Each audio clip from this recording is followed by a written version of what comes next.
Yakshi hapuni jorabo khorok sisai thambran neji tham rung frung dok sebok manmani fiaba rung tangputigo sebok langthani raida se ket langsaka hede sebok kamajak mani sebok kamamani ulo BJP hapang tabok khalmani fiaba hapang khanani sikang kogri mani hapango faiki brokni sebok kamamani jai khlai sanai te fiaba tabok bo jai khlai jai ko aboni bugino salbrum joyawoi khorok sisai thamra neji tham sebok kamajorok joba khlai tongo fiaba brokni jobani khorok tabok bo hapangni thani sogi brokni jongjal tongmarok jai miyako aboni bugino desa haino khai joba khlailai sebo kamaja khorok tisai thamra neji thamrok yaba joba khlai thani bubagra khor aguni city center buskango baksa rung phunai rok sakhamyangka brokno ambulance bege sakhamnago langjaka belege sakhamyangka mintu deborma bidan das te prodip boni information আমাদেরকেও দিয়েছে, সেই copy নিয়ে আমরা হসপিটালে গিয়েছি। ওনারা সরাসরি বলে দিয়েছে যে আমাদের কাছে লোক নেই, আমরা দিতে পারবো না, প্রয়োজনে আমরা অ্যাম্বুলেন্স পাঠিয়ে এখানে এনে হসপিটালে ট্রিটমেন্ট করব। ওরা আমাদেরকে এখন পর্যন্ত একটা মেডিকেল টিম প্রোভাইড করেনি। এখানে ম্যাক্সিমাম শিক্ষকের আপনারা দেখছেন অবস্থা প্রচণ্ড খারাপ, যে কোনো মুহূর্তে যে কিছু হতে পারে বিপজ্জনক। এখন যেটা হলো প্রদীপবাবুর সাথে, উনি একদম ভিড় হয়ে গেছেন। উনি সেন্স থাকা অবস্থাতে ওনাকে হসপিটালে আমরা নিতে পারি নাই, উনি কোনো অবস্থাতে যেতে চাইছিলেন না। পরে সঙ্গে হারিয়ে ফেলার পরে আমরা অ্যাম্বুলেন্স কল করে এখন ওনাকে হসপিটালে পাঠিয়েছি। আমাদের মধ্যে আরও দুইজন শিক্ষক, এখন ওনাদের অবস্থা প্রচণ্ড খারাপ, ট্রান্সলেট হয়ে আছে। ওই মিন্টু দেববর্মা এবং বিধান দাস মহোদয়, বিধান দাস অলরেডি এর আগেও একবার সেন্সলেস হয়ে শাটডাউন হয়ে গেছিলো ওনার, তারপরে হসপিটালে 2 দিন থাকার পরে সুস্থ হয়ে আবার এখানে এসে যোগদান করেছেন। ওনাকে এখন আমরা অ্যাম্বুলেন্স কল করেছি, ইতিমধ্যে অ্যাম্বুলেন্স আসলে দুজনকে ইমিডিয়েট আমরা পাঠাতেই হবে। এছাড়া আরও শিক্ষক রয়েছেন যাদের শারীরিক অবস্থা যথেষ্ট অবনতি হয়েছে।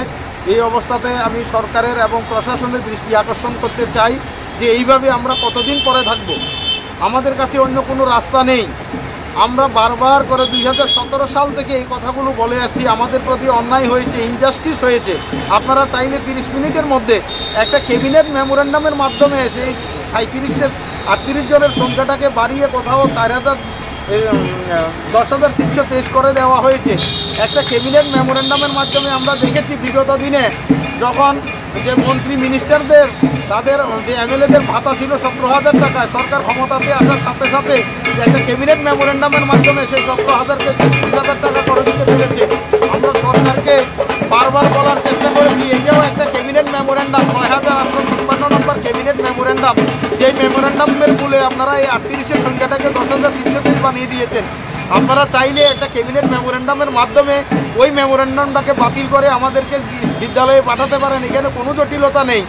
এবং আমাদের রাজ্যের দুইজন স্বনামধন্য রিটায়ার্ড জজ, ওনারা বারবার আমাদের কথাটাকে সাপোর্ট করে বিভিন্ন আর্টিকেল বিভিন্ন সময়ে লিখছেন। ওনারা প্রতিশ্রুতিবদ্ধ, বলতে সরকার যদি আমাদের সাথে কোনো রকমের সহযোগিতা চায়। আমরা বিগত দিনে তপনবাবুকে এই বিষয়গুলো বুঝিয়েছিলাম, উনি 30 জনের গেছে সবার যায়নি, কিন্তু পরে উনি নাকি মানিকবাবুকে কোনো অবস্থায় সেটা কনফেস করাতে পারেননি, যার ফলে 10,323 আজকে এই অবস্থা হয়েছে। বর্তমান দিনেও উনি বলছেন যে রিটায়ার্ড জজ এবি পাল মহোদয়, যে আমরা বর্তমানের যে মুখ্যমন্ত্রী শিক্ষা দপ্তরের মন্ত্রী এবং আইন দপ্তরের মন্ত্রী রয়েছেন আমাদের শ্রদ্ধেয় রতনলাল মহোদয়, আমরা ওনার সাথে কথা বলেছিলাম। কথা বলে এবি পাল মহোদয়ের সাথে ওনার সাক্ষাৎকার হয়েছে। এবি পাল মহোদয় ওনাকে বুঝিয়েছেন বিষয়গুলো, উনি স্পষ্টভাবে বুঝেছেন, স্বীকারোক্তি দিয়েছেন যে হ্যাঁ 10,300-তে সবাই প্রভাবিত হয় নাই।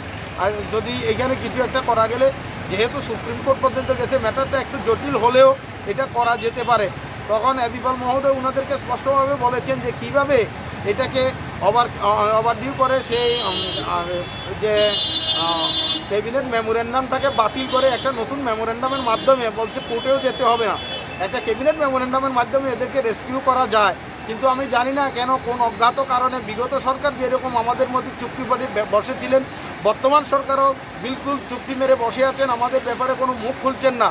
তার মধ্যে আরও আজব লাগে, আজকে আমরা 7 দিন হয়ে গেল এই অনশন মঞ্চে বসে আছি। আমাদের শিক্ষকদের শারীরিক এত অবনতি হয়েছে, এই গোটা ত্রিপুরা রাজ্যের কোথায় মানবাধিকার কমিশন, কোথায় মানবাধিকার কর্মী থেকে শুরু করে বুদ্ধিজীবী মহল থেকে শিক্ষাবিদ মহল থেকে সামাজিক স্বেচ্ছাসেবক মহল, কেউ আমাদের কোনো খোঁজখবর নিচ্ছেন না।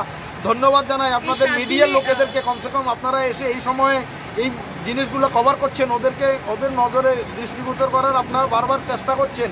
কিন্তু জানি না কী কারণে এখনও পর্যন্ত প্রশাসনের বা বুদ্ধিজীবী মহলের বা সচেতন মহলের বা সমাজে যারা দায়িত্বশীল ব্যক্তি মনে করেন কারোর কোনো যে কানে চু পর্যন্ত হচ্ছে না, এটার ব্যাপার কি বুঝতে পারছি না। 10,000-এর প্রতি সবাই কেন এমন নিষ্ঠুর অমানবিক আচরণ করছে, সেটাই আজকে লাখ টাকার প্রশ্ন হয়ে দাঁড়িয়েছে। একটি বিষয় জানতে